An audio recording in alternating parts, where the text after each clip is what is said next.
Our town board meeting for Monday, this says July 9th, July 23rd, 2018. The time 7:03 p.m. And I want to welcome back Miss Eicher. We're so glad to have you back. And would you please proceed with roll call? Mayor Christy Melendez. Mayor Here. Mayor Pro Tem Ken Bennett. Here. Miles Baker. Here. Barry Wilson. Here. Paul Rennemeyer. Here. Tom Jones. Here. David Sislowski.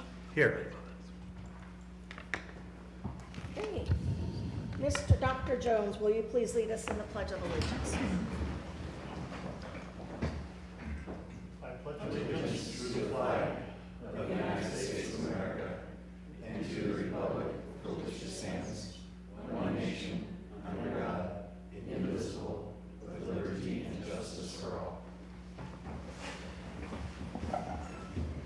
And before we proceed, I just need to make an announcement that since we published a public hearing notice regarding the multifamily parking regulations, the public hearing regarding the multifamily residential parking regulations that had been advertised for tonight's meeting has been removed from the agenda, and it will be re-advertised in the future following further consideration. So just needed to make note of that in case anybody was here for that. We're not going to be discussing that this evening. Moving on to item 3 is a review of the agenda by the board and addition of items of new business to the agenda for consideration by the board. Madam Mayor, I move that we approve tonight's agenda as presented, except for striking item C4, which is resolution number 2018-76, a resolution approving and adopting an intergovernmental agreement between and among the town of Windsor, the city of Loveland, and the county of Larimer with respect to Fairgrounds Avenue corridor. Second. Okay, we have a motion on the floor from Mr. Rennemeyer and a second from Dr. Jones. All in favor of approving the agenda as amended, vote yes. Opposed, no.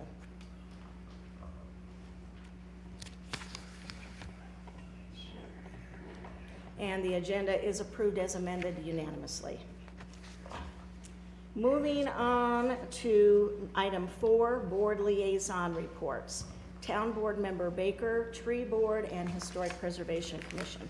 Thank you. I have no update at this time. Okay. Town Board Member Wilson, Parks, Recreation, and Culture Advisory Board, Poudre River Trail Corridor Board. For Parks and Recreation and Culture, Village East Park has gone out to bid, the neighborhood park. And hopefully they're working with the Windshire Neighborhood Park and to get construction there underway. Hopefully something by the end of the year there. And then of course the new playground equipment at Main Park. Everyone's probably saw the activity there. Hopefully in time for the Harvest Festival. For the Poudre River Trail, the main thing right now is there's been an area in the rain dance area west of Eastman Park where there's been a temporary trail around oil and gas operations that has been paved, and that will open back up on August 6th. Okay. Mayor Pro Tem Bennett, Water and Sewer Board. No update at this time. Town Board Member Rennemeyer, Chamber of Commerce. No update at this time. Town Board Member Jones, Windsor Housing Authority, Great Western Trail Authority. Yes, Madam Mayor. The Windsor Housing Authority has just learned that apparently there's going to be another purchaser for Governor's Farm.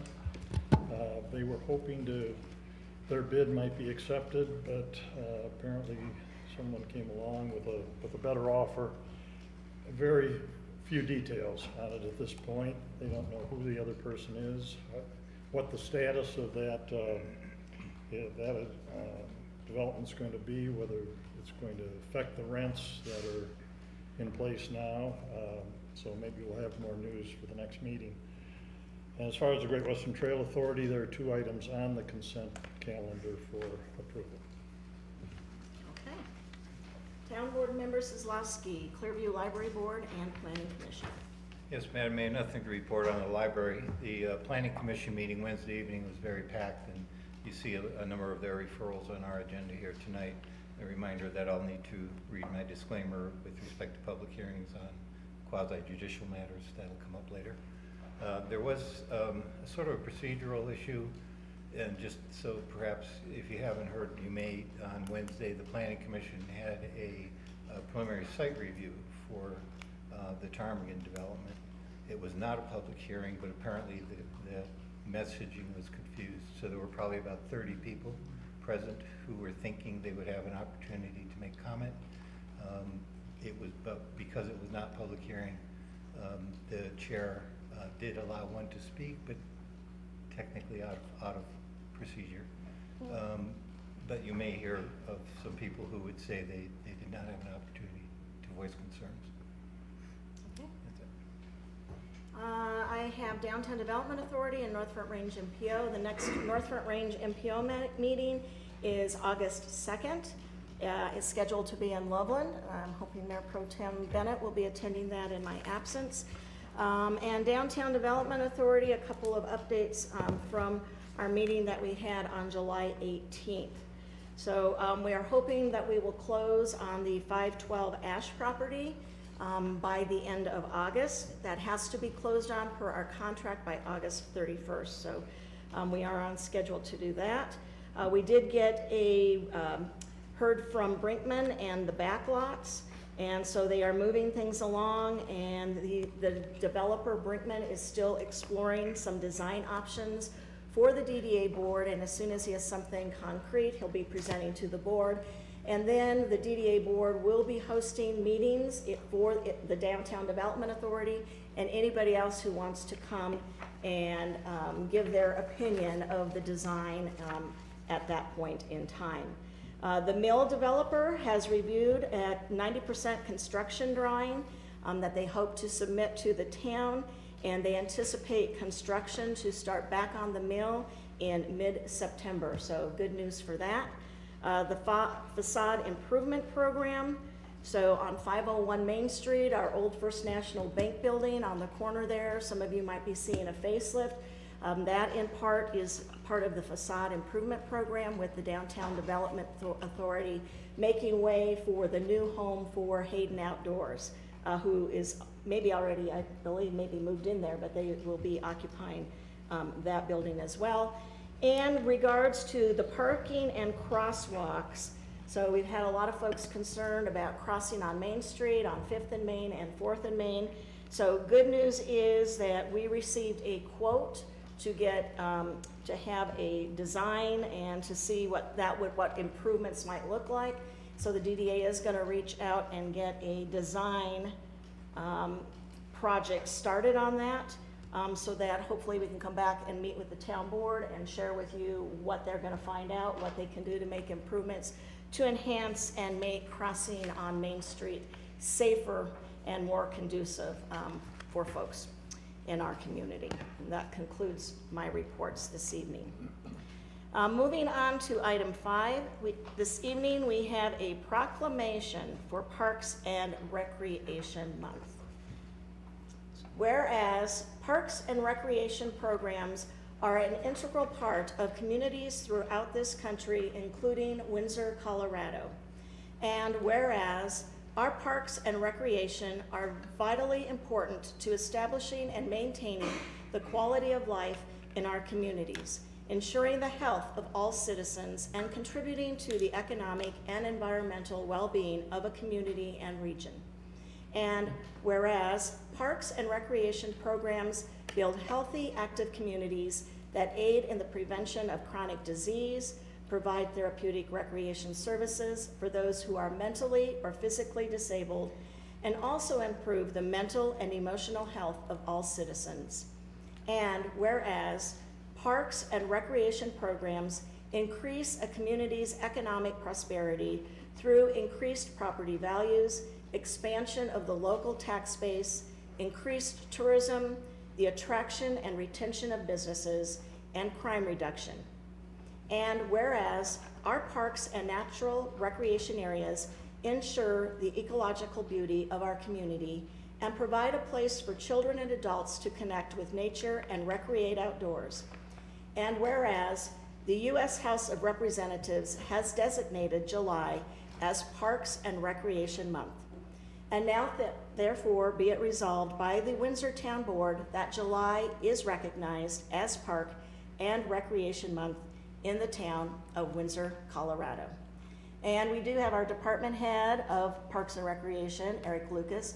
Eric, do you just want us to come up just a minute? And I mean, we do have a, I think, superior Parks and Recreation program and department, and we are up for a national award again, and I just would ask that maybe you make mention of that as well, because I think it coincides and it's timely considering we are recognizing you this month as well. Thank you, Mayor and Board, and we do really appreciate recognizing Parks and Recreation Month in July. It is a national effort, but also a local effort, and we really do appreciate the citizen support, town board support, all the employees within the town, the effort to enable us to put on all the programs, have all the parks, and those kind of things that are going on here in Windsor, and in kind of get the word out a little bit more. We're having several free swim days this month at Chimney Park. On the 27th, we've got this coloring book that people can swing by the rec center to pick up for their kids to color. And then I brought my little favorite rubber ducky. We're going to put 30 of these in the park on Wednesday throughout our whole park system and our trail system. And if you find one, if you bring it to the recreation center, you can win a prize. So this is an effort to not only recognize the citizens that are in our park system, but to get them out and go search through all of our park system to see if you can find a variety of rubber ducks. So I will actually give this first one to our town manager. He has several kids, so if he'll give one, that means the other one's gonna have to go look on Wednesday. I'm gonna hide it in the bedroom, so one of them has to clean it all before they find it. But again, thank you for supporting the department and everything that we're doing, and we really appreciate all the efforts in that regard, so thank you. Well, please extend our appreciation to all of your staff. Our employees do a wonderful job in our community supporting the Parks and Rec services as well. So Thank you. we want to make sure we recognize them. And now we're going to have a special presentation from the Windsor Severance Historical Society concerning the maternal statue. So Eric? Thank you, Mayor and Board. As you're aware, in 2017, the Windsor Severance Historical Society did a very large fundraising effort, culminating last summer with the commissioning of the fabulous statue that we have at Boardwalk Park. And as you all know, if you were there that day, everyone immediately recognized that there was no maternal element. So the effort began probably that night to figure out how we could build the mother element to that statue. And as you know, in this year's budget, we made a deal with the society that they would turn over the deed to the creamery building if the town would fund the mother statue. So we have done that. You've approved that several months ago. And so tonight I've asked our, and I mean this sincerely, world-renowned artist who is here and lives in Windsor, Austin Weichel, is here to present to you his mock or model of the mother statue, to share with you that and get your feedback, because I think he is ready to go to the next step, which is about 125% life size. So this is the small version. If you're good with it, we'll go to the life size version, and hopefully sometime later this fall, maybe at Oktoberfest, we can unveil the final piece to that statue. So with that, I'll turn it over to Austin. Yeah. And or Sue or Sandy, did you want to say anything on behalf of the Windsor Historical Society, or how? It's been a very long journey. I mean, they raised $150,000 to get the first component and piece done, which was a huge monumental effort, and a lot of good players played into that. The town, the Poudre River Heritage Alliance, and we had many other key sponsors. And so this is a really exciting time to be able to kind of finalize this piece. So. And if you haven't been to Boardwalk Park any day, but especially like concerts or special events, there are always kids playing on or near the statues, and again, recognizing Windsor's past and its future and how it relates to water, which we obviously just came out of a work session for. So. Right. Okay, So so you. Austin. Oh, okay. For those who don't know me, I'm a volunteer firefighter here and a bronze sculpture artist, so I have stuff across the United States. And I'm really honored to actually place the final key, item there. And this is going to be 125% life size. Will be about 6 and 9 inches tall. She'll weigh probably about 200-300 pounds. We actually changed the design a little bit from the first maquette. So this is what it's called, a maquette. So 1/3 life size, and that's what you see here. I first sculpted out of clay that never dries, and once I had that maquette last year or so, we came up with a better thought of her going in and gathering eggs and everything and working in the fields. So her attire is for those reasons. There's going to be added detail around everything like rickrack, if you guys remember all that stuff. That's going to be around her whole apron. The colors will be similar to the Windsor sculpture today that you see out there. And it'll complement everything though too. Before, the design that you see here was actually a woman standing behind her little girl that you see with the big beat. There are some complications there, is that if you had to uninstall that girl, weld it up, all that stuff. So we actually came up with a better idea. I think in the long run, it is going to show more of a family oriented kind of sculpture, because they all were together in this whole system. So Is she still gonna be placed by the daughter? yeah, Or- okay. yeah. That's undecided though too. That's really up to them of where to place her and the appropriate spot. Okay. So yeah, she will be close to the daughter though. Okay. That's it. Yeah. I have a quick question, Okay.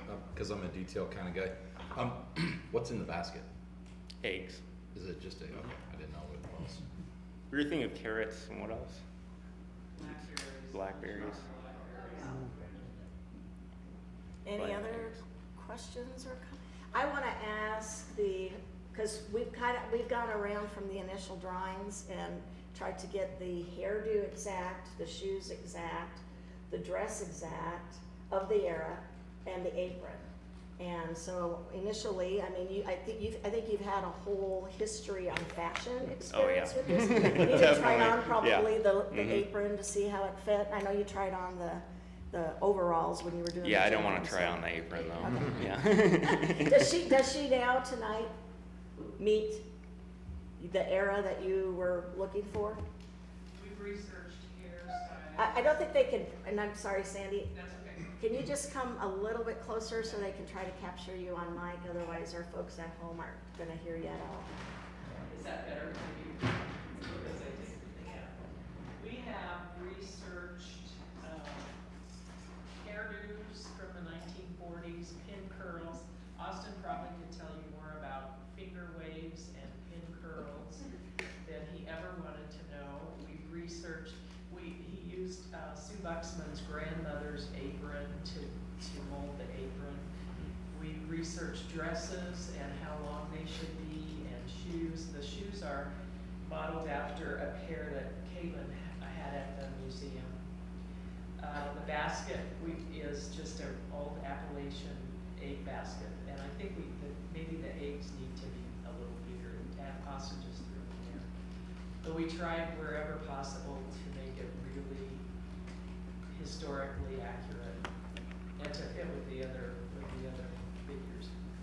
And we found out in our meeting today that actually some of this new generation does not know what rickrack is or was.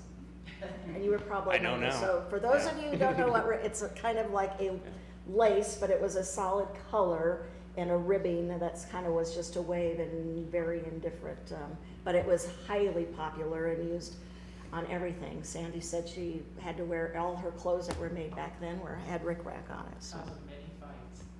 So, what's the timeline? What are we looking at? Do we know You're that? probably looking early December on this now, just because of the good thing is, and bad thing is, the economy is bouncing back. We all know that, and so we have a lot of other sculptures before then at the bronze foundries.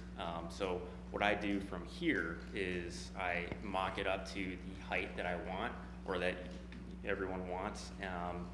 And then from there, I use the same clay to do that. Then I have a mold maker come over, make a mold of it. Then it goes to the lost wax casting, bronzing, and casting, and that's in Loveland. So that's the time frame that we're probably looking at. So probably another 2.5 months, or actually about 2 months, it'll be done in clay, full size.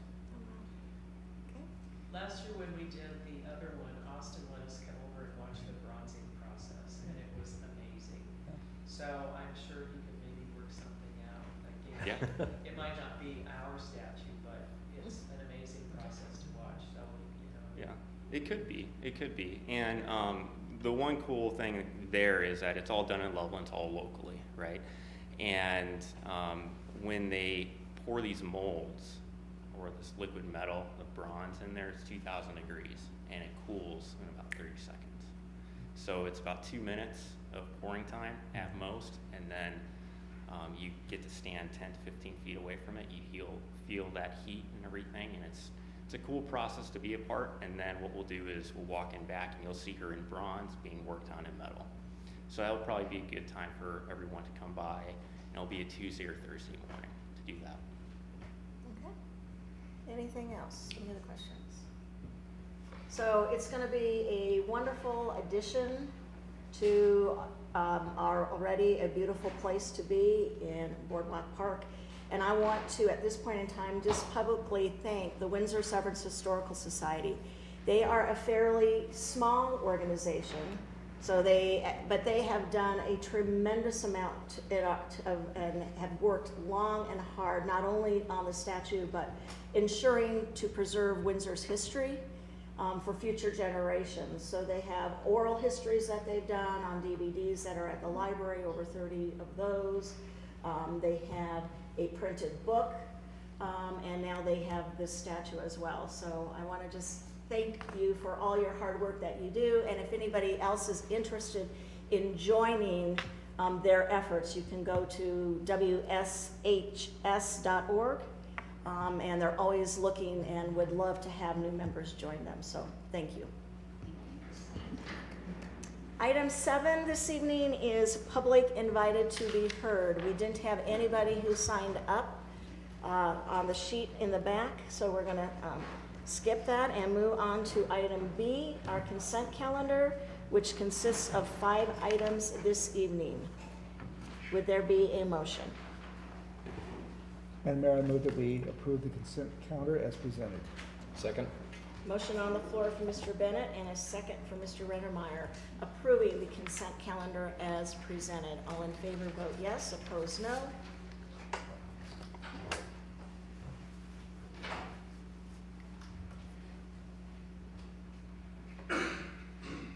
And the consent calendar has been approved unanimously.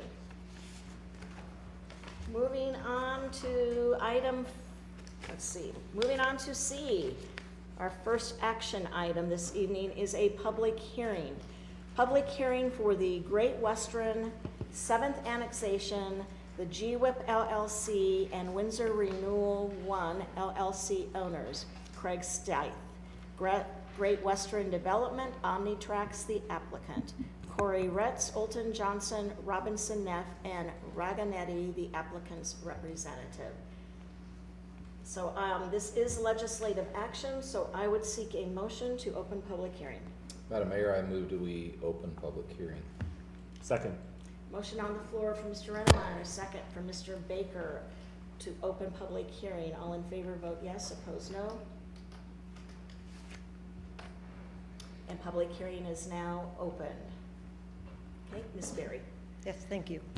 So this is for the Great Western 7th Annexation and Zoning.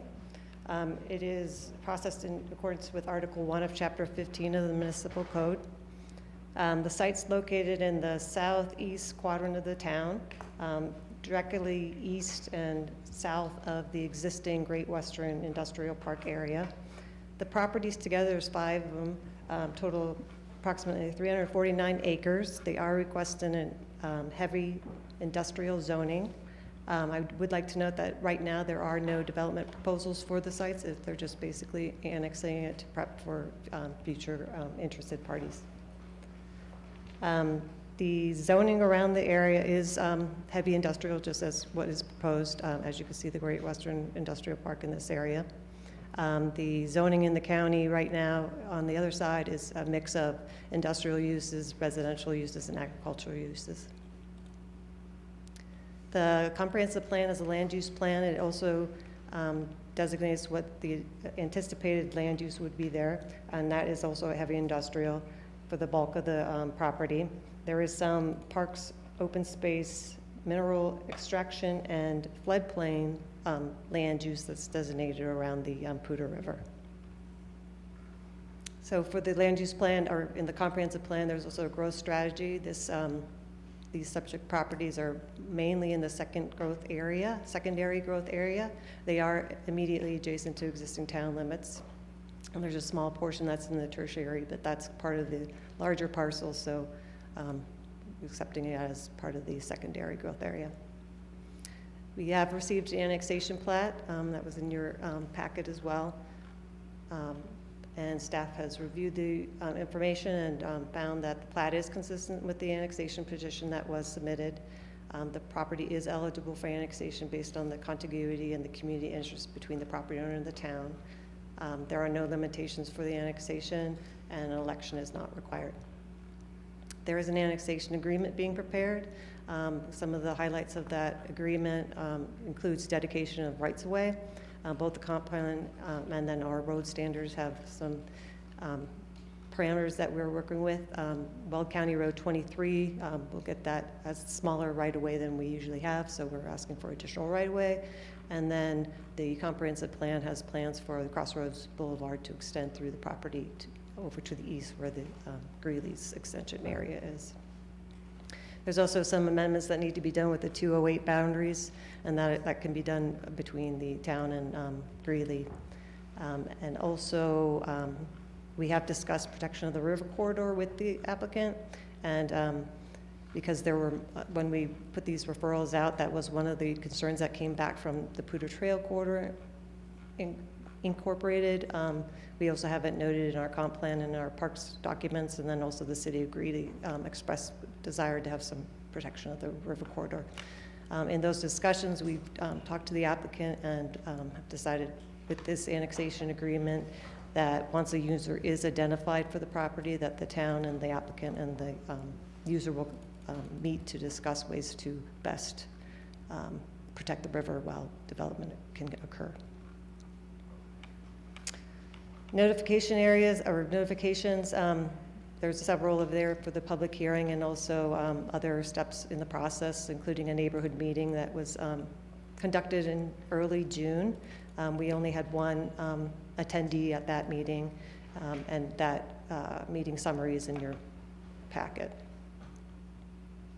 So staff does request that the following be entered into record: the application, the petition, the supplemental materials, the staff memorandum, supporting documents, the testimonies from the public hearing, and the recommendation, which at the July 18th regular meeting for the Planning Commission, they did forward a recommendation of approval for the Great Western 7th annexation, as well as the heavy industrial zoning designation as presented, with the condition that all outstanding staff comments on the annexation map are adequately addressed prior to the recording of that map.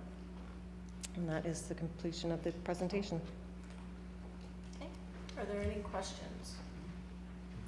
Okay, Mr. Kozlowski and then Dr. Jones. Thanks.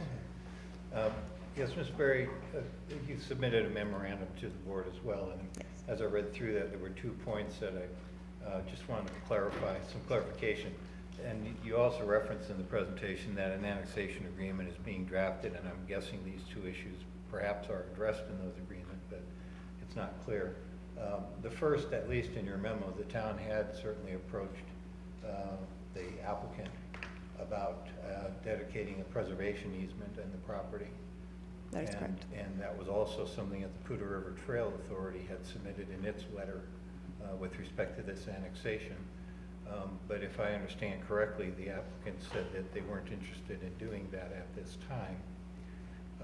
I guess I'm a little concerned because I can't imagine a scenario where the town would not insist on that preservation easement, regardless of who ever bought the land or developed the land and whatever they did with it.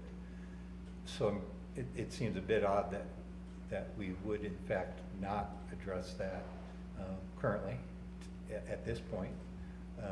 And is this a point where we have more leverage than later, I guess? Does the annexation agreement at least clearly indicate that preservation easement will be a necessary part of any further? In the current draft, annexation agreement, it does not require that easement be placed. It just has the approach that once a user is identified, that they will meet with the town to discuss options for protecting the river with development. And I would have to ask the applicant to address the idea of the easement. Staff is still supportive of the easement. There are some things that probably would change right now, or the original request for the easement was for the floodplain, over the floodplain, looking at the property. I'll just pull up the, this parks, open space, mineral extraction and floodplain designation does cover most of the floodplain, but actually it's quite extensive and covers a lot of the property. So I can understand that maybe the extent of what that easement would look like may be too much, but the idea was basically to create an area that we can ensure that, one, the plans for the Lower Poudre resiliency plan could happen, that we could get in and actually do some of those works. I believe you talked to Parks staff about that at a study session earlier this year. It's a plan that was put together after the flood recovery. So some of those options were what we would like to have seen happen, and perhaps that's a shorter distance of I'd have to go back and make sure I got the distances right, of maybe 200 to 300 feet out versus the whole floodplain being a part of the easement. The Poudre Trail letter referenced a transition area. Is that what would be accomplished by virtue of getting this easement someday? Well, that would be the part of the language that we had originally offered out, was that it was a transition area to protect the river and the environment around it, the habitat, and also for resiliency projects for steam bank stability and those ideas. To the extent that easement would not be addressed currently, then are you still comfortable that we will be able to accomplish that down the road? I would have to ask the applicant if they're interested in entering the easement. At the time we discussed it, they were not interested, and at that moment, the route we took forward was to use their recommendation for how they wanted to address it, but staff is open to having such an easement put in if that is something the council or the town board would like to see. I feel a little bothered that we the issue was identified by Poudre Trail Authority. The issue identified was by our staff, and it seems to be one that the applicant simply said they don't want to address right now. If it's not jeopardizing our ability to get that at a later date, okay, I guess that's fine. I just don't know. Your memo also addressed the dedication of the right-of-way, presumably for the Crossroads extension, and it looks like in your annexation agreement, it addresses somewhere, it appears to say something about the agreement addressing a street right-of-way, is it? Yes, the agreement does state the parameters of the width of the right-of-way that we would like to see, and then we are also asking that they are put on the plat, and that is something that there was some hesitation on, but we've done it in the past with other plats, so we assume that, or annexation map, I should say. So we assume that it could be put on there. That's one of the staff comments that I didn't identify, but I used in the recommendation that those staff comments are addressed in the plat before it's recorded. So right now the annexation agreement has the details on it, but we'd like to see it on the map as well. Okay, thank you. Sure.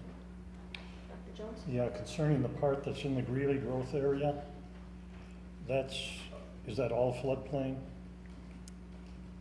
The part that actually is in the Greeley area is this small piece right here that's the tertiary growth area. When the agreement was done between the two, the IGA was developed, they used the Poudre River as the boundary between what would go to Greeley and what would be annexed, or which community would be able to annex the area. But it was overlooked that it was actually part of the greater parcel. So we've talked to the staff, of Greeley staff, and we've decided that we'd meet and talk about the IGA and amend those items, because this is actually not the only parcel that spans the river. So this will probably come up in the future. So the Greeley was fine with the annexation, and that we would meet with them as soon as possible. Well, not as soon as possible, when the opportunity arises that we can amend that IGA agreement. So if we amend it, then we control it, basically, what happens there. They're If not. we annex it too, they're okay with the annexation. They're we okay with even the had. annexation, so Mhm. they're willing to give up that little piece of their. Right, it is just a small piece. It's just, it really is this blue area right located here, south of the creek, or river, I'm sorry. Okay, thanks. Any additional questions? Mr. Baker? As a follow-up to Mr. Kozlowski, what is our recourse down the road? Once this is all heavy industrial, I mean, I assume this floodplain can't be built on. But besides that, what do we have down the road? The way the agreement has been presented to the annexing parties is, it says that once we identify users in the river corridor area, that we'll talk about how we can preserve the corridor. So this agreement leaves open a future conversation. There are other opportunities for us to address site planning and approvals in annexed ground that may bring us back to that conversation. Once we know, I respect that the property owners don't know who's going to want this property, what the marketability of it is, until they've identified a user. And that's why, as I understand it, they don't want to commit to the river corridor preservation right now. They want to wait to see what the market will bring them in terms of purchasers and users, so that when those users arrive for further development reviews, we'll have that in better focus. And my hope is that we can still achieve the river corridor preservation. So where does this leave us if we don't insist on it now? The conversation remains open, but I will admit that we have a little less leverage in the future than we do right now. Right. Okay. May I add?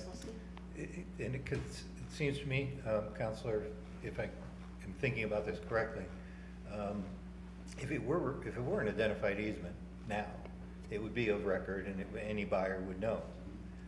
But it not being of record, a buyer may not know. There may not be disclosure unless they happen to hear this meeting and know that the board's concerned. I can't imagine what buyer or what development would ever occur that we wouldn't always insist that there be a preservation corridor in a transition zone.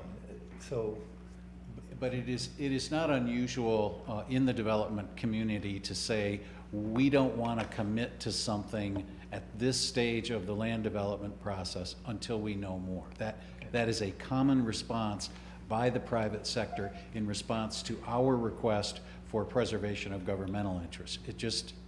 It happens all the time. okay. Any other questions? Okay.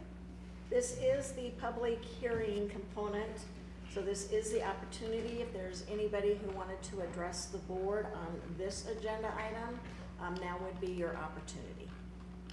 Is there anybody who wished to come forward under the public hearing?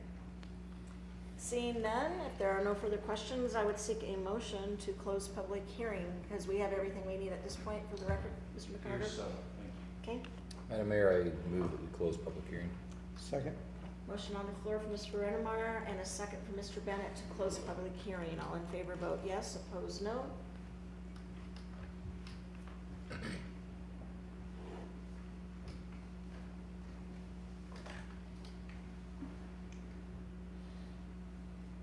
Mr. Soslowski? Thank you. And public hearing is now closed. Moving on to item 2, resolution number 2018-75. A resolution making certain findings and conclusions of law pursuant to section 31-12-110 of the Colorado Revised Statute concerning the Great Western 7th annexation to the town of Windsor. GWIP LLC and Windsor Renewal 1 LLC, the owners, Greg Stith, Great Western Development, Omnitrax, the applicant, Corey, Rutz, Otten, Johnson, Robinson, Neff, and Raganetti, the applicant's representative. Legislative action. Ms. Berry, did you have anything further? No. Anything further from the board? Any additional questions or comments? Okay, seeing none, I believe we have everything we need to move forward, and I would seek a motion. Madam Mayor, I move that we pass resolution number 2018-75. Second. Motion on the floor from Mr. Rennemeyer and a second from Dr. Jones approving resolution 2018-75. All in favor vote yes, opposed no. And the resolution passes unanimously. Moving on to item 3, ordinance number 2018-1564. An ordinance annexing and zoning certain property known as the Great Western 7th annexation to the town of Windsor, GWIP LLC and Windsor Renewal 1 LLC owners. Craig Stith, Great Western Development, Omnitrax applicant, Corey Rutz, Otten, Johnson, Robinson, Neff, and Raganetti, the applicant's representative. This is first reading and legislative action. Anything additional from the board? Okay, seeing none, any further comments? Mr. McCarter? None from me, Madam Mayor, this is first reading. Okay, then I would seek a motion. Madam Mayor, I'll move the passage of ordinance number 2018-1564. I second. Motion on the floor from Mr. Kozlowski with a second from Mr. Barry. Oh, Barry Wilson, sorry, Mr. Wilson. For ordinance 2018-1564. All in favor vote yes, opposed no.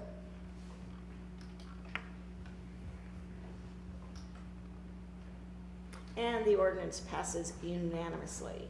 Moving on to item 5, another public hearing, a public hearing for amendments to section 17-8-30 and 17-8-20 of the Windsor Municipal Code regarding proposed administrative site plan process procedure. And I seek a motion to open public hearing. Madam Mayor, I move to open public hearing. Second. Motion on the floor from Mr. Rennemeyer, a second from Dr. Jones to open public hearing. All in favor vote yes, opposed no.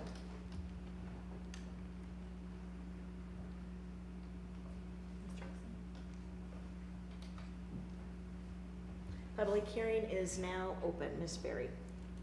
Thank you. Yes, as mentioned, this is a code amendment that staff is presenting to section 17.830 of the administrative site plan review and also section 17.920 site plan review procedures.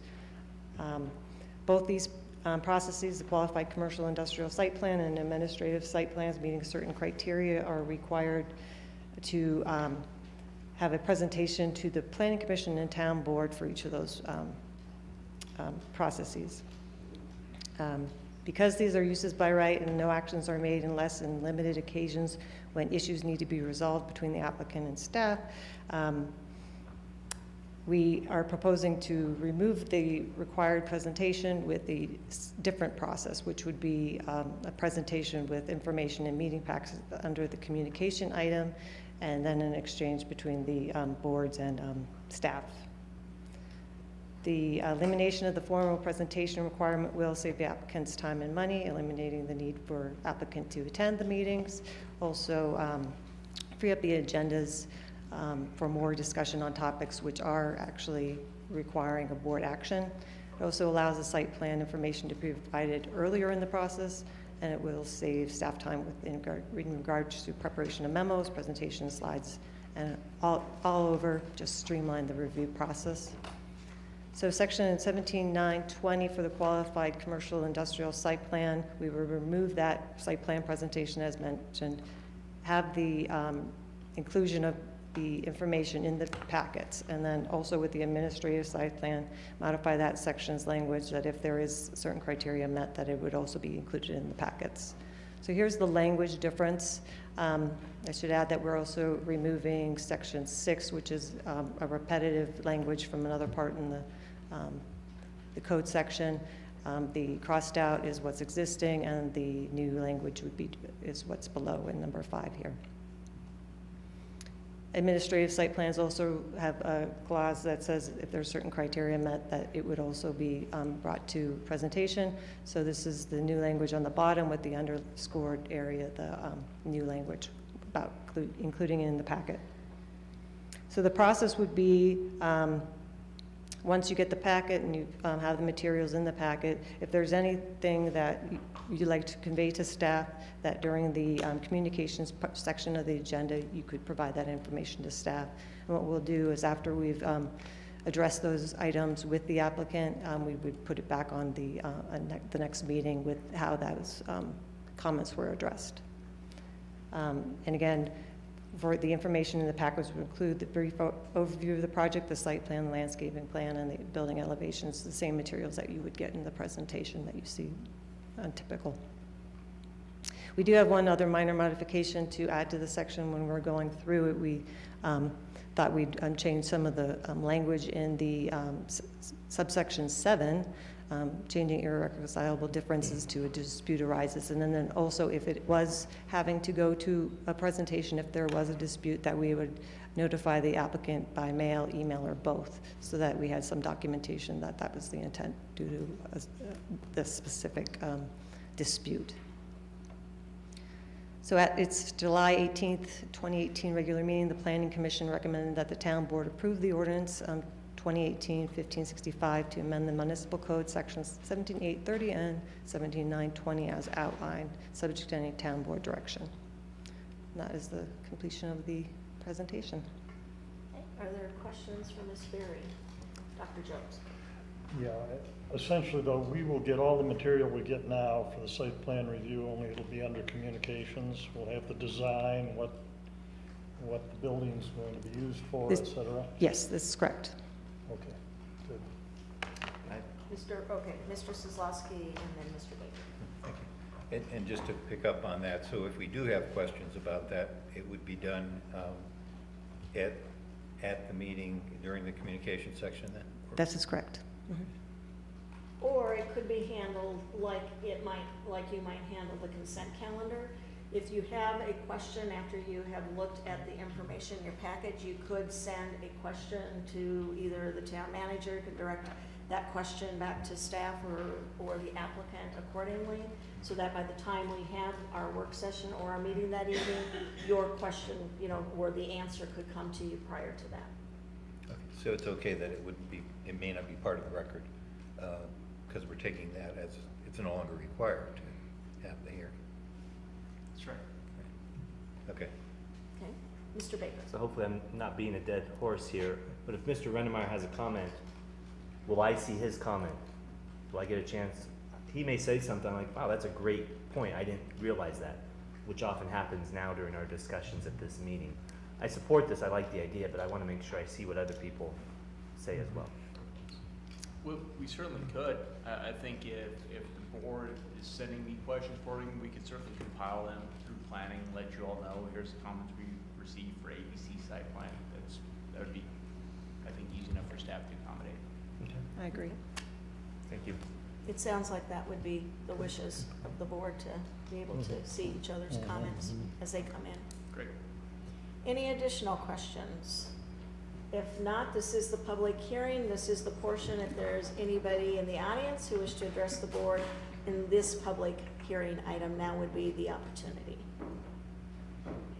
And seeing none, and if there's no further questions or comments from the board, then I would seek a motion to close public hearing. Madam Mayor, I move that we close the public hearing. Second. Motion on the floor for Mr. Bennett and a second for Mr. Baker to close public hearing. All in favor vote yes, opposed no. Public hearing is now closed. Item 6, ordinance number 2018-1565, an ordinance amending section 17-8-30 and 17-8-20 of the Windsor Municipal Code regarding proposed administrative site plan review and procedure. First reading and legislative action. I don't think we have anything further to add to the record at this point in time, do we? Okay, I think this is, anytime we can eliminate red tape, streamline our process, save time and save money, I think is a good thing. So I intend to support this ordinance this evening, and if there's no further questions or comments, I would seek a motion. I actually have a question. Can I, was that only for public hearing, or can that be submitted? No. You're okay, this is legislative. My question is, my only concern is that there is a concern with the site plan that before it's, I mean, I guess maybe we are approving them, but maybe it's obviously completely being handled in a different respect. If there was a developer or a, you know, somebody that has talked to a board member per se about a concern about something that's in our code, or, you know, something that's going through site plan presentation or going through a site plan review, I'm curious that this seems like it's saving money, but I have my concerns that it's eliminating the oversight by the board. And I guess this comes back to what some of my other board members have brought up. I mean, I'm all for streamlining things, but at the same token, I think that there needs to be due transparency on things that are working their way through, you know, the planning commission and then to the town board for approval. Okay, Mr. Bennett? I was kind of feeling along the same lines, and I think the timing of when we see the information, if part of the intent is to speed up the process, but what I'm understanding is administratively, the site plan would not be approved until the board has seen it in our packet. Is that correct? Or by the time it's in our packet, it's No, already approved? I think you'll actually see it sooner, right? We'll actually, the board will see this sooner than, normally when you see the site plan, it's kind of at the end of the stage. Right. You'll actually Right. see it sooner, so you'll have a chance to weigh in earlier, So just procedurally, if we need to see it before it's approved, and you will. and we maybe need a timeline on us, like a 48-hour comment period. If the intent is to move it forward to save time for people, you probably don't want to let it sit out there for 2 weeks or whatever. So maybe.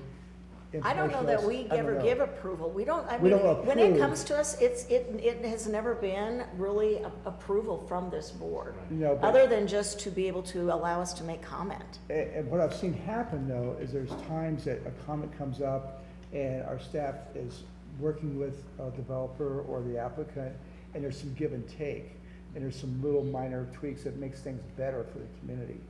So I'd hate to lose that in the process, because I agree, we don't approve the site plans.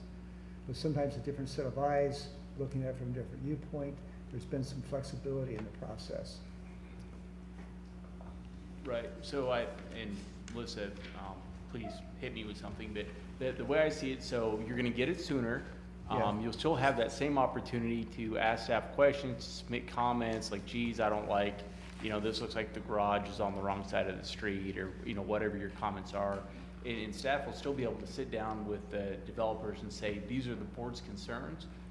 So I don't know that process is gonna change any. What we've done is we've removed the actual, having the applicant come before the board in the perception that it's not really that streamlined, the perception that it's going slower. I think that we're trying to kind of expedite that part of the process, but the board will have as much say, I think, as you've ever had. I don't know what's being taken out there, other than it's not a formal site plan presentation, but you still have the site plan in front of you, and staff is still taking your comments back to the applicant. And again, if it's used by right and something we can ask but not tell, well, we have that risk now with these applicants that can say, no, we're not doing it, and there's really, okay, you know, we either need to change our code or we need to suck it up, because sometimes things are used by right and they have to go.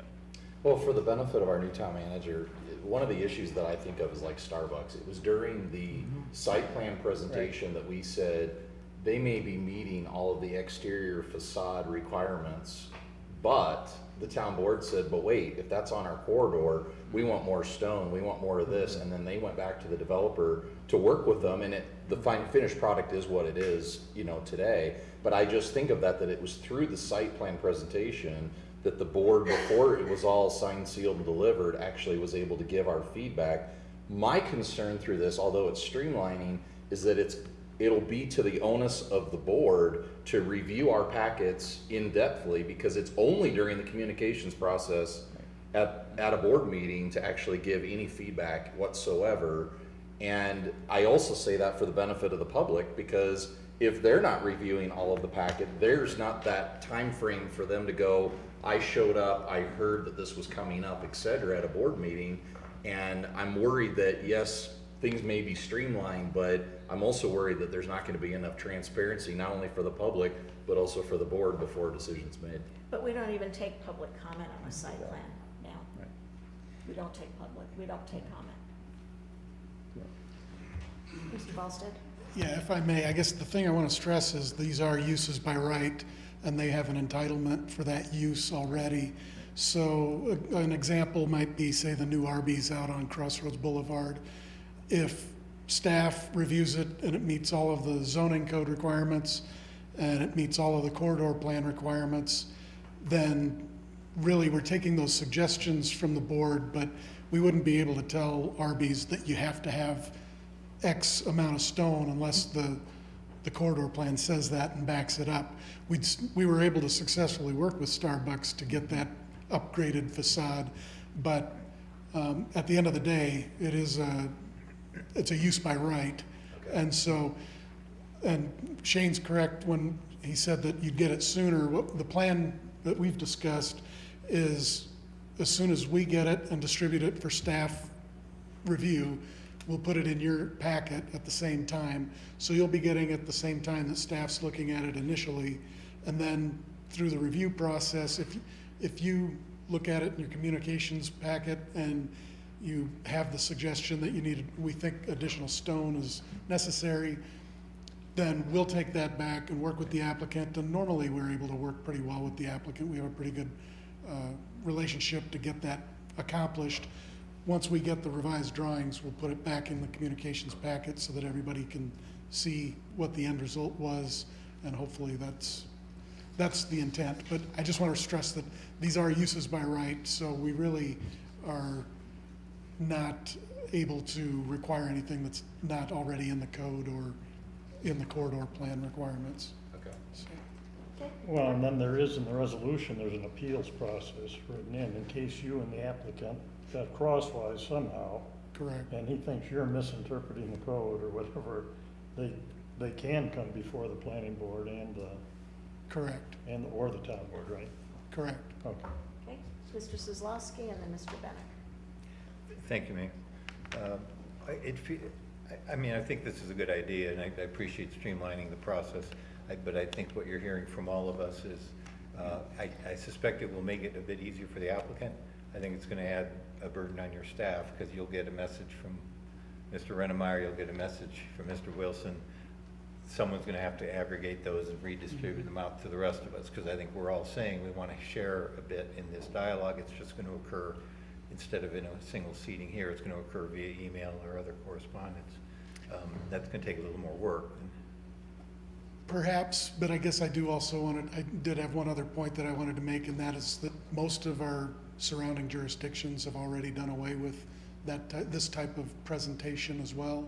And so when and I don't know, Stacy's not here tonight, but when we're in competition with our neighboring communities and we're striving for, I know the word parity gets used quite a bit, particularly with the brands example. If Loveland isn't requiring this type of process and we're requiring it, and it seems a little more onerous, then that could be the one thing that tips the scale, that they decide, well, let's go to Loveland because it's an easier process. So that's another thing that we're trying to level the playing field. And then if I may, before we go on to Mr. Bennett, as I have sat in this seat for 8 years, the Starbucks was truly the only site plan that really we've ever had a real issue where we went back. I mean, in general, most of the others, they've been generally, accepted, and maybe there has been questions, but I don't think we've ever really asked the applicant then to really go back and relook at something, so. Mr. Bennett? I'd agree with the mayor that I think it's very rare. I'm really in favor of this. I think this is an excellent move for a lot of reasons. And I'm comfortable with that if there is a question we have. And I've watched the planning commission because there's a lot of give and take. Sometimes they bring up questions, and I think staff has done a really good job of working with applicants, even though our code says X and Y and Z and so forth. I've seen evidence of some negotiating and give and take that I think is a really good atmosphere for our community on both sides. So I think it's a very good move. I'm comfortable that if we're given 48 hours or whatever to make a comment or ask a question about it, I think that's great. I have a question, a final question about timeline. So if we pass the ordinance this evening, it's first reading. Second reading would come in our first meeting in August 13th, and then it would apply after that date immediately? Is that how it would be implemented? It would apply 10 days after publication, which usually occurs on a Friday of that week. Okay. So So we still may see site plans through August, and it might be implemented sometime then. Yeah, that's first right, the meeting timing in would be September. basically, your first meeting is September, you shouldn't have any site plans on that meeting. Okay. Any further questions? I just wanted to make it known to my board members, I was just curious that nothing gets lost in the shuffle and that we're all aware of That's good. what's expected of staff and how staff's gonna communicate to us, et cetera, with the new plans and procedures, so. Anything further? If not, I would seek a motion to close public hearing. Madam Mayor, I motion that we close public hearing. Second? All in favor of closing public hearing, vote yes, opposed no.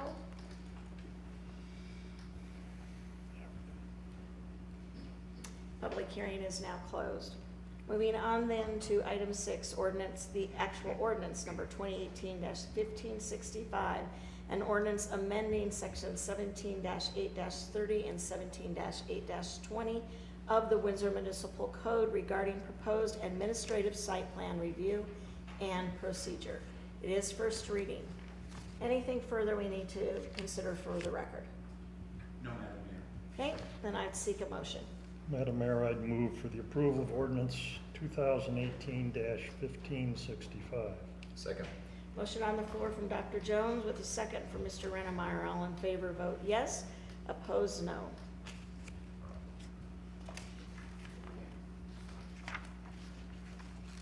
Ordinance 2018-1565 passes unanimously. Moving on to item 7, a public hearing rezoning petition. Ptarmigan Business Park PUD, the second filing, Tract A. Tom Muth, Windsor Investments LTD, the applicant. John Sweet, TST Consulting Engineers, the applicant's representative. This is quasi-judicial, and I would seek a motion to open public hearing. Madam Mayor, I move to open public hearing. Second. We have a motion on the floor from Mr. Rennemeyer and a second from Mr. Baker to open public hearing. All in favor, vote yes. Opposed, no. Public hearing is now opened. Mr. Hornbeck. Oh, Madam Mayor, Yes. if I may, thank you. Madam Mayor, for the record, I'd like to point out that in my capacity as the town board liaison to the Planning Commission, I was present at the Planning Commission meeting during which this matter was previously presented. I wish to state my participation in the Planning Commission proceedings has in no way influenced me in my capacity as a town board member this evening. I will make my decision and cast my vote this evening based solely on the evidence presented during this public hearing. Okay. Now, Mr. Hornbeck. Good evening, Mayor and Board. This rezoning request has been reviewed in accordance with Article 5 of Chapter 16 of the Municipal Code. The site is located approximately a half-mile northwest of the intersection of State Highway 392 and Larimer County Road 5. It is approximately 1/3 of an acre in size, and this request is to rezone it from general commercial to residential mixed use. The surrounding 62 acres on 3 sides was previously rezoned from general commercial to residential mixed use in October of last year.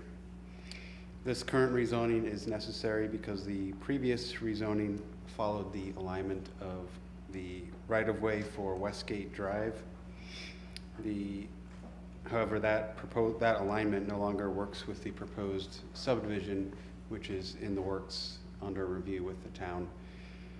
And it would leave a kind of remnant parcel that is a peninsula sticking into the residential mixed-use zoning area. The proposal is in conformance with the comprehensive plan growth framework. Notification was sent to surrounding property owners for both the neighborhood meeting and the public hearings in accordance with the municipal code. At their July 18th, 2018 meeting, the Planning Commission forwarded to Town Board a recommendation of approval of the rezoning ordinance. Staff requests the following be entered into the record: application and supplemental materials, staff memo, excuse me, and supporting documents, all testimony received during the public hearing, as well as the recommendation. And that is all I have for you on this item. Okay, are there any questions for Mr. Hornbeck? So this is just such a small piece. Was it just an oversight the first time that it wasn't included the first time, or? Yeah, the existing right-of-way's already been dedicated. However, with the subdivision that's under review, they're going to realign that, so it would leave this remnant parcel. Okay. There are no questions from the board. I would open it to the public. This would be the opportunity and the time if you wanted to address the board on this particular agenda item. Okay. Seeing none, I would seek a motion to close public hearing. Madam Mayor, I move to close the public hearing. Second. A motion on the floor for Mr. Rennemeyer and a second for Mr. Kozlowski to close public hearing. All in favor, vote yes. Opposed, no. Public hearing is closed. Item 8, ordinance number 2018-1566. An ordinance rezoning Ptarmigan Business Park PUD, second filing tract A. Tom Muth, Windsor Investments LTD. Applicant John Sweet, TST Consulting Engineers, the applicant's representative. Quasi judicial, Mr. Hornbeck, anything further to add? Nothing further. Okay, I believe we have everything to consider for the record. Correct. Okay, if there's nothing further from the board, I would seek a motion. Madam Mayor, I move adoption of ordinance number 2018-1566. Second. Motion on the floor from Mr. Kozlowski with a second from Dr. Jones, approving ordinance 2018-1566. All in favor, vote yes. Opposed, no.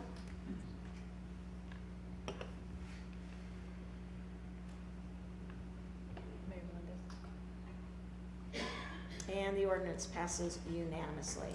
Moving on to item 9, a site plan presentation. River Valley Crossing Subdivision, second filing, Lot 2, Public Service Credit Union. Todd Rand, Baseline Engineering, the applicant's representative, with staff presentation from Mr. Hornbeck. Mr. Hornbeck. Thank you. This site plan presentation has been reviewed in accordance with Article 9, Chapter 17 of the Municipal Code. The property is located to the south of Main Street and just to the east of 17th Street. Property is zoned general commercial.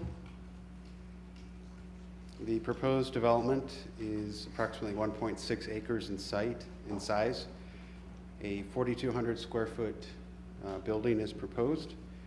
Approximately 20% landscaped area is proposed as well, with 34 parking stalls. The building characteristics include stone veneer, stucco, and metal panels.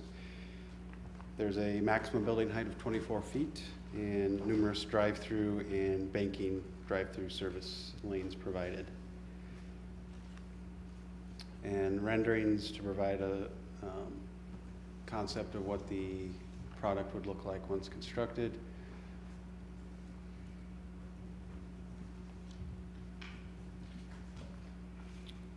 As you are aware, this is a presentation intended for your informational purposes. Please provide any comments or concerns at this time, as there is no formal action. That concludes my presentation. The applicant is also present should you have questions for them or myself. Okay.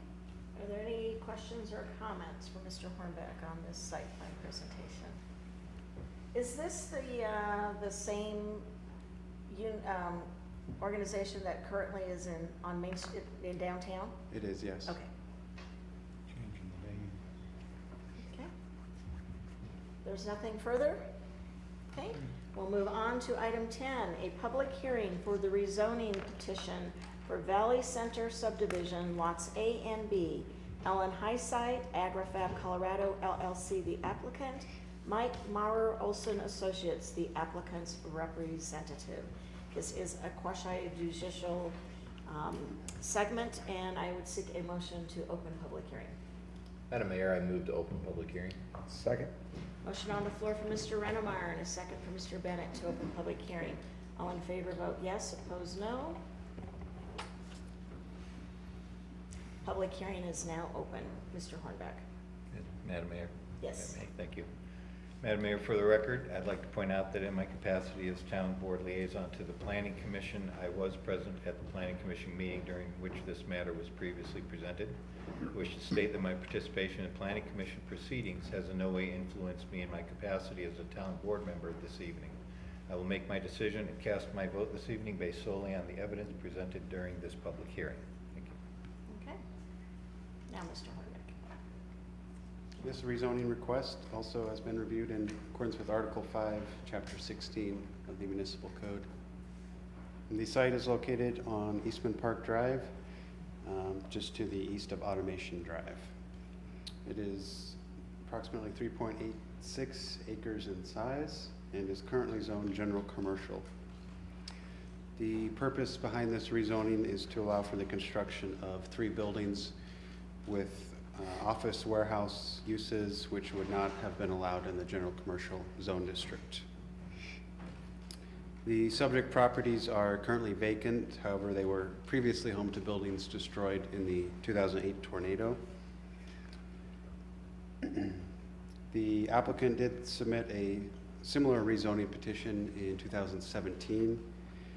Town Board did not approve that rezoning at the time due to concerns of compatibility with the surrounding businesses.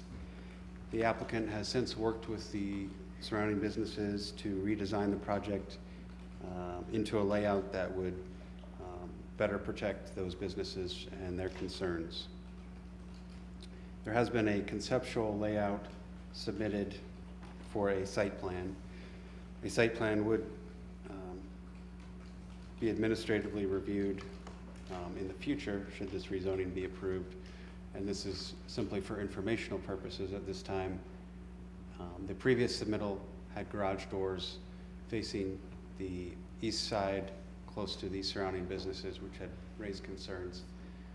This conceptual layout rotates those garage doors 180 degrees more towards the interior of the site. And the neighboring property owner did speak at the Planning Commission meeting expressing support for this current alignment. The proposal is in conformance with the comprehensive plan, particularly Chapter 5B growth framework. Notification was sent to surrounding property owners for this public hearing as well as a neighborhood meeting. At their July 18th, 2018 meeting, Planning Commission forwarded to Town Board a recommendation of approval of the rezoning ordinance. Staff requests that the following be entered into the record: the application and supplemental materials, staff memo and supporting documents, all testimony received during public hearing, and the recommendation. With that, that's concludes my presentation. Okay. Other questions for Mr. Hornbeck? Mr. Kozlowski. Yeah, Mr. Hornbeck, can you go back to the zoning map that you were showing us? As I look at that box, the black box on the site location, if this is rezoned and light industrial, it looks like to the east of that will still be 2 general commercial or 3 general commercial lots? Correct. They're already in place, Correct. Are those the neighbors that said they were fine with this? It feels like we're making an island of a general commercial spot. Yes, it was the owner or part owner of the Mark's Funeral Home that attended the Planning Commission. So we haven't necessarily heard from every business owner. All right, thank you. Are there any other questions? Okay. Seeing none, this is the public hearing portion. there is anybody here who wanted to address the board on this agenda item, now would be the opportunity. Okay. Please step forward, state your name and address for the record.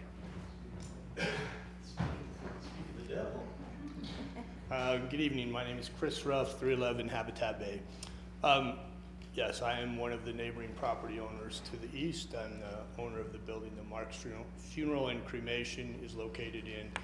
And Todd Brudig and myself, Todd owns the office building that faces Eastman Park Drive and has a medical office user in there.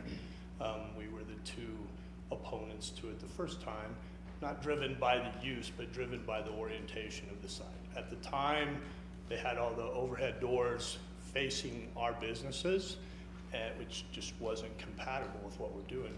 Now they've worked with us and they've swapped them around. We'll have an office-looking development that faces us that's perfectly compatible with what our uses are. So we're completely satisfied with that. We're not opposed to the zoning change. Excuse me, again, we were simply opposed to the configuration of the site. And so, so now we're satisfied that that'll be a suitable use in that area and a suitable design. Thank you very much. Did the applicant, is the applicant here, Mr. Hornbeck? Did the applicant want to come forward and make any statements? Allen High Street, 9231 Eastman Park Drive. Yeah, we worked with our neighbors on that. Want to be, I guess, neighborly with how we're presenting the site. Feel like we've done a good job with that, creating aesthetically appealing, buildings that'll be, that'll serve well with our the neighboring properties there. I also have my own shop building that we're operating out of now. That's right behind that, and a lot of the drive behind changing the zoning, being a construction company. A lot of the trades that we work with, there's a desire from people that we work directly with that are looking for this office warehouse space, and so trying to meet that need of what people we're working with are looking for.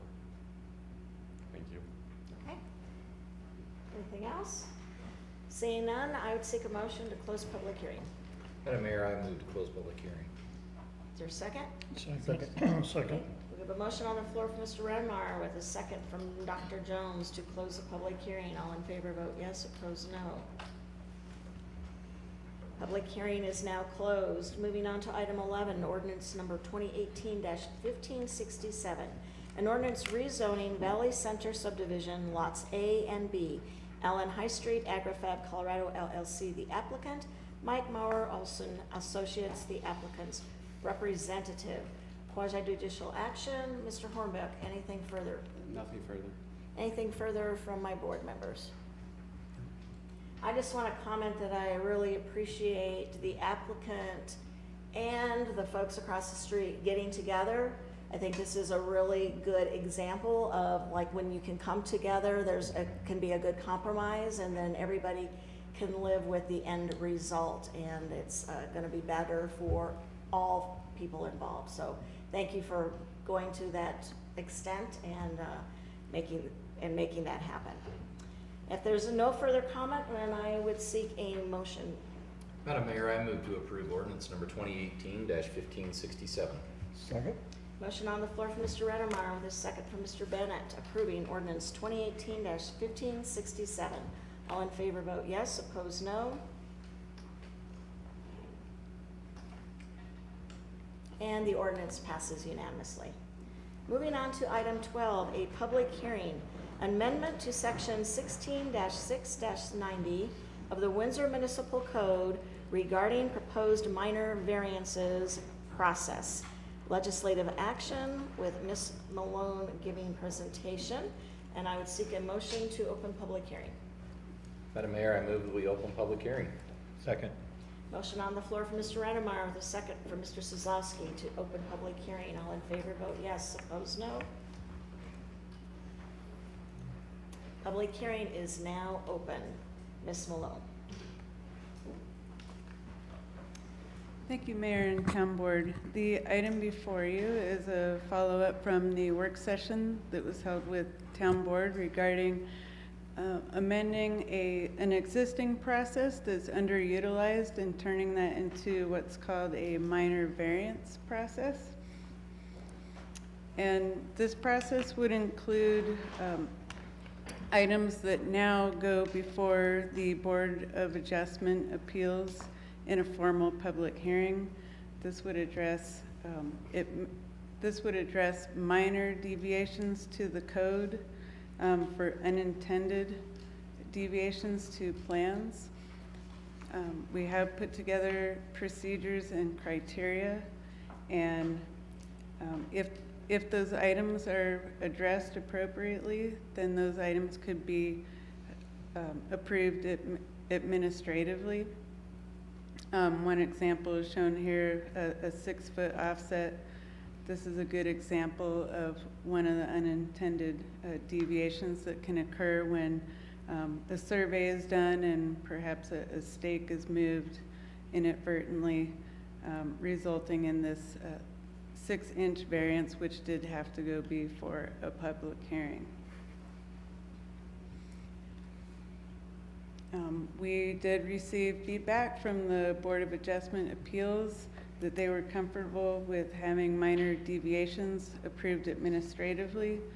These would be approved by the zoning administrator, and if there was a disagreement, those could be forwarded to the Board of Adjustment Appeals as a variance item as a public hearing. Now the thresholds, as you can see here, some of the items that would be addressed through this process: setbacks, height, distance between structures so long as it meets building code requirements, lot area, lot coverage, and to correct a legally established condition.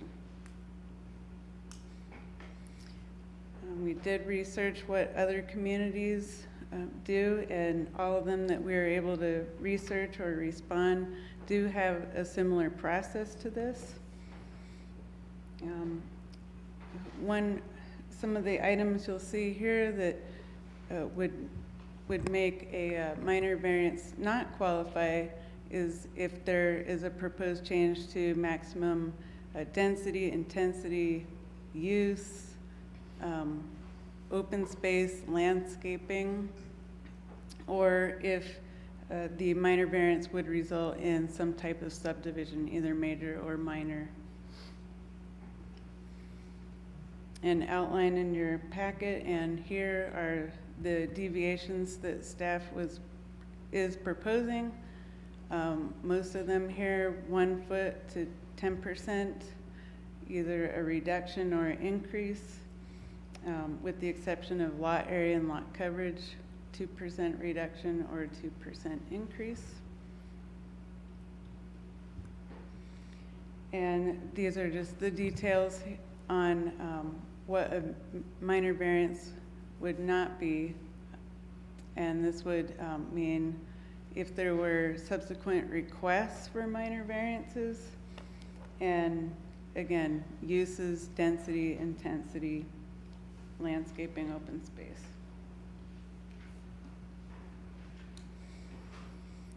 There is a notice procedure that was added to this since our work session, and this would require notification to the adjacent property owners within 300 feet and give the adjacent property owner 10 days to object and the applicant 10 days to resolve. If it is a matter that cannot be resolved in that time frame, the minor variance would go forward to the Board of Adjustment for a decision. This proposal would save applicants time. It also would save the Board of Adjustment Appeals time. They no longer would have to hear items that were just a couple inches deviation from the code. And then it also would save staff time and streamline the development review process, of course. At the Planning Commission meeting of July 18th, 2018, the Planning Commission did forward a recommendation of approval of the proposed municipal code section 16690. This would replace the administrative modification procedure with the minor variance procedure, subject to any town board direction. And I'm happy to answer any questions you may have. Are there any questions? Okay, seeing none, this is again the public portion. If anybody wish to address the board on this agenda item, now would be the opportunity. Okay, seeing none, I would seek a motion to close public hearing. Madam Mayor, I make a motion that we close public hearing. Second? Motion on the floor from Mr. Wilson with a second from Mr. Rennemeyer to close public hearing. All in favor vote yes, opposed no. Public hearing is now closed. Moving on to item 13, ordinance number 2018-1569, an ordinance amending section 16-6-90 of the Windsor Municipal Code regarding proposed minor variance process. Any further comments or anything further you need to add? Nothing further. Okay, any additional questions from the board? Seeing none, I would seek a motion. Madam Mayor, I move to we approve ordinance number 2018-1569. Second. Motion on the floor from Mr. Rennemeyer with a second from Mr. Bennett approving ordinance 2018-1569. All in favor vote yes, opposed no. And the ordinance passes unanimously. Moving on to item 14, a site plan presentation for the Highlands Industrial Park subdivision, second filing, lot 5, block 2, Windsor Center Flex North Building. Mark Morrison, Schuman Company, the applicant's representative. Ms. Malone. Thank you, Mayor, Town Board. This item is an administrative site plan for your input and comment. The proposal was reviewed and is consistent with all code requirements, comprehensive plan, and other regulations. The site is located in the southeast corner of Highlands Industrial Park, just north of Crossroads Boulevard. It is zoned industrial light. This also was a site plan previously approved in 2017. It is the location where the existing building is almost completed, and this is a second building right behind it. This is for just over 15,000 square feet of additional flex industrial space. It's located just south of Greendale Road, and the building that's almost completed is directly south. The building materials are identical to what's found in the first building, and uses all the same, and I'm happy to answer any questions you might have on this. Okay, any questions or comments on this presentation? Mr. Baker. I see that the parking is 45 versus 35 in code, but I believe the volleyball facility probably uses this spot either legally or illegally as parking. Will they be allowed to use parking on the weekends for this? How does that work? The applicants worked with them on the parking, and there's also an agreement in place. It's actually just backing up here. The applicant also owns this site that's under construction. There is a parking and access agreement with the volleyball folks, so yes, they will be sharing some parking. And they don't have identical hours either, so it works out fine. Okay. But there, in theory, is less parking now that there's two buildings here. Yeah, well. That's on the volleyball, I mean, I guess not formal spaces right now, but yeah. I get that. And if I could just jump in, just because I've dealt with the parking issue in the past, and so this particular property's been fenced off so that they haven't been using it for parking. Okay. So now that they'll actually be improving the parking on this lot, it should help alleviate some of the issue. Okay, thank you. Any additional questions? Mr. Kozlowski. Yes, can you go back to the elevation slide?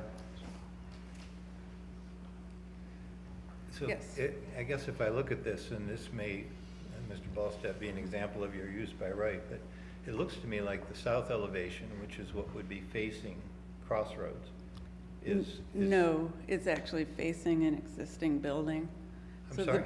it's facing an existing building, so the one, it's almost under completion. Oh. And it's located directly south. So these garage doors would actually Okay. face the back of that Oh, building. okay, good, thank you. Okay. Any other questions or comments? Thank you. Thanks. Moving on then to the financial report for June 2018. Mr. Moyer. Share with us how we Yes, are thank you for, managing our finances. yes. In your packet is the report for June. I will be brief, but there are a couple of things I wanted to point out. This, of course, being the halfway point of our fiscal year. We would want to be at the 50% mark.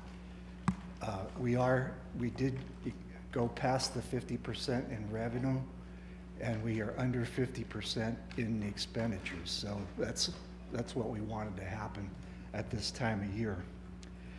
A couple things that I want to point out on page number 2, the chart on the top of the page is building permits and construction use tax. You can see here in June, we had a big month as compared to the other months of the year.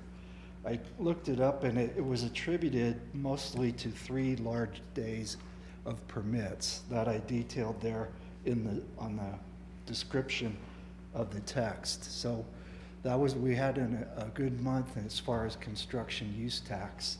I don't know that we can count on that to keep going like that, but that was a big month. I wanted to point that out. The way our sales tax is shaping up, I think we'll probably come in at the end of the year around $13.5 million in collections, which of course would be a new record for us.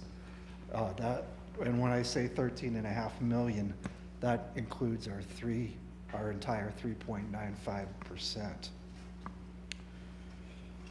The other thing that I wanted to point out that is on the bottom of page number 4. It is an old graph we used coming back for another show in our monthly report. The one above it is our physical locations on our sales tax codes. This new one below it is broken up by industry.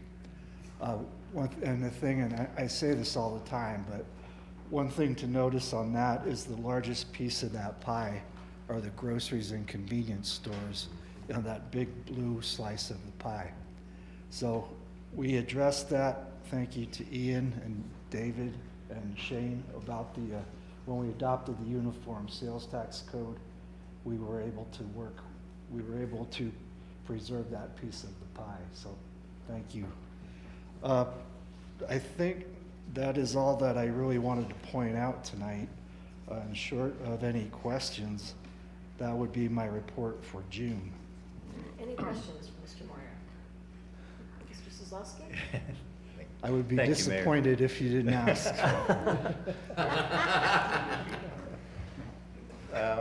Yeah, sorry, but. No, it's all On right. the construction use tax, I'm I'm just teasing. curious of the timing on that. So is that paid at the time they were applying for a permit? or Yes. It is? Yes, when they pick up the permit, they write the check and then we record it on our system. Because I do know that Rain Dance celebrated having sold their first lot in phase 1 the other day, which I suspect means that soon a lot of lot sales, and I'm guessing permitting will come in. Yes. Probably this year. That should. I think so. Oh, absolutely. We're anticipating the Journey Homes filing to be soon. Yeah. So, and that's 70 permits. Yeah, we're already reviewing the first one. Good. But- Okay. But not for, yeah. So, we expect those Journey Homes though this year, all 70. Okay, thank you. That's it. Any other questions? I just had a question on the first page where you talk about the 257 roundabout. Did we come in on budget with that, or do you know if we were over or under or on budget? And the 800,000 that you recite in here, that's just our portion, or the 880 from the town? 'Cause wasn't that like a 2-point-some million? So the other portion of the developers picking up, is that? If I recall correctly, we had about 750 in the original budget. And I think this was only our portion of it. Is Dennis here? So we're a little bit over then, right? If we had allocated Yes. 750, now we're at 880? Yes. That's what I was thinking, okay. And so where will you amend that budget? So will we do that at the end of the year to do an Yeah, amendment? usually rather than do one, a bunch of small ones during the year, I just keep track of them and do one supplemental budget ordinance. Okay, thank you. Thanks. Item 16, the Community Development Report, Mr. Volstead. Thank you, Mayor, Town Board. So again, the new Community Development Report for July is on the website already. This PowerPoint just kind of hits the highlights. It doesn't include everything that's in this formal report, but we'll have both the PowerPoint and the formal report on the website. So projects that are under review, you've seen some of these already. Public Service Credit Union was on tonight's agenda. The Windsor Commons in the upper right corner is a strip retail spec space, 2 buildings between the Windsor Commons self-storage and the bank on the corner of Eastman Park Drive and Highway 257. It's a project that's been site planned years ago, and it's being dusted off and updated, and so hopefully that'll come to fruition now that it's back before us. The projects that are under review include a couple of large filings, the Rain Dance 3rd filing, and the Ridge at Harmony Road 3rd filing. And then, of course, the mill, the mayor mentioned earlier tonight. We're wrapping up our review of the 2-story version, but it, as you can see, it respects the historic architecture of the mill as well. Projects that are under construction, we've got too many to list on the slide, but just a bunch of them. You see Come and Go going vertical next door to the Human Bean, which is just receiving their TCO this week, I believe. Today? Okay, so Burger King is the footings and foundation and underground plumbing that you see in the upper right. The Marriott Spring Hill Suites is shaping up. And then in the lower right is the Westwood Village 8th filing that you see Columbine's skilled nursing facility going up on Main Street next to the, or just to the north of their assisted living, or their independent living facility. Infrastructure that's under construction, we've got a lot of infrastructure going in the ground right now as well. As Mr. Kozlowski mentioned, Rain Dance, we will be processing a lot of permits in the near future as they receive their construction acceptance of public infrastructure recently. That's the covered bridge element that you've probably seen just north of the roundabout on Crossroads Boulevard. The Ridge at Harmony Road 2nd filing is gearing up to start improvements on Harmony Road in the next month and a half. Windshire Park is, as you may know, is with the park site that they're working on. As they work through those details of park construction, they will be also pulling another phase of building permits. Chimney Park subdivision, as you see with the chimney in the middle photograph, is where the townhomes are going, just to the east of Chimney Park. And then the large detention pond, the infrastructure improvement is for the Eagle Crossing 4th filing, just off Highland Meadows Parkway, and future extension of Steeplechase Drive. So just a lot of infrastructure going in right now. Permit activity through June, we've issued 262 permits so far. The majority of those in the most recent month were at Ridge at Harmony Road with Winchard Park, Water Valley South, and Winter Farm also in that mix. So 262 through June is behind the last 2 years in permit activity. However, it's still on pace for the third most permits of all time in Windsor's history, so still very strong. The multifamily permits, as we've discussed during the last few reports, are strong once again this year. We've got those that have been on the list for a while with Lighthouse and Highland Meadows Golf Course and South Hill that are going through. South Hill is the age-restricted 55 and over project that's just off 7th Street. Grasslands Park is also under construction. The only one on this list that's not got infrastructure or construction on it is Shutt's third filing, and they have received approval, and we're just reviewing the check prints. So we're behind last year's record total. As you remember, we built a lot of apartments last year, but still 40 units and 7 permits through the first half of this year is very strong, historically speaking, for Windsor. Tracking of lots available. As we're issuing so many permits, we've begun tracking the permit-ready lots a little closer just to see where our inventory sits. And as has been the case since we've been tracking it now, it usually falls between the 500 and 800 lots. As we permit lots and those fall off the inventory, we have had enough subdivision approvals to keep the lots available in that range, 611 available at the end of this June. And again, that's just as you can see, back in 2010, when the building wasn't as robust, we had the higher residential lot inventory, and now it's just kind of stayed in that range. The comparison to our neighbors is only through May because several of the neighbors have not reported their June numbers yet, so we're just comparing to May. You can see we're in the top 3 along with Greeley and Severance in terms of single-family building permits.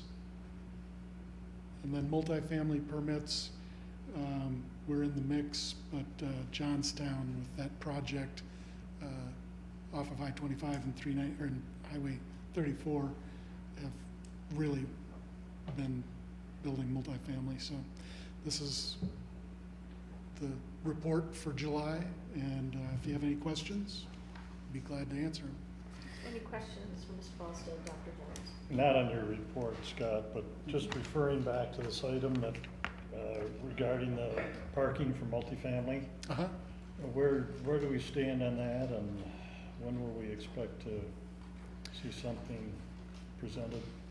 We will be working on that and bringing it. So the two code updates that you saw tonight, or the code amendments, were 2 of the 4 that were discussed at the June 4th work session with Planning Commission. And we're still working on the outdoor commercial storage item, as well as we'll bring back the parking probably at the same work session or for further review by Planning Commission and Town Board. So I don't have a date, but I know that Town Board work session time is very valuable and at a premium. So we're hoping to get it before you in the next month to 2 months, but it is somewhat dependent on the Town Board's availability as well. So. Okay. Any additional questions? I think I asked the last time, so I don't know, I know the library's not on here, but so are they complete? Is it pulled off, or is it still going through the process? It's somewhat inactive, I would call it. They went through a certain number of reviews, and it's been, I believe, more than 6 months since the last submittal. So they're not pushing you to move anything forward? It's No. just kind of gone dormant? Not at this time, right? Okay. Thank you. Thank you. Moving on to item D, communications. Communications from our town attorney. I talked with Shane today about perhaps streamlining the disclosures and introductions for quasi-judicial matters. One of the things that came up was that although I prefer that anybody who attends the Planning Commission issue a disclaimer at the front end, just as Mr. Soslowski did this evening, but we're thinking about a different model that will make that part of the record, but not necessarily eat up time during the public hearing, and I'll explain that a little later. And there's also, I understand, a request that we provide some sort of introductory statement in quasi-judicial matters where particularly where there are a lot of people present, so that we get people thinking about why we're here for a quasi-judicial matter, what the decision is that's before you, and how in general you want to proceed. So I have talked with Shane about that. I may circle back with all of you on that, but we'll work on that over the next month or so. That's all I've got. Okay. Further communications from town staff. Ms. Hodling, Ms. Malone, Mr. Ballstad, Mr. Lucas?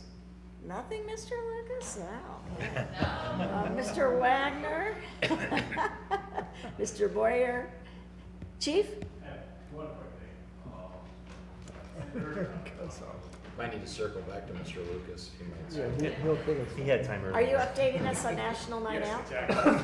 National Night Out is August 7th. Sergeant Shaneline is currently compiling a list of block captains and is reaching out to those that were block captains last year to see who wants to be involved.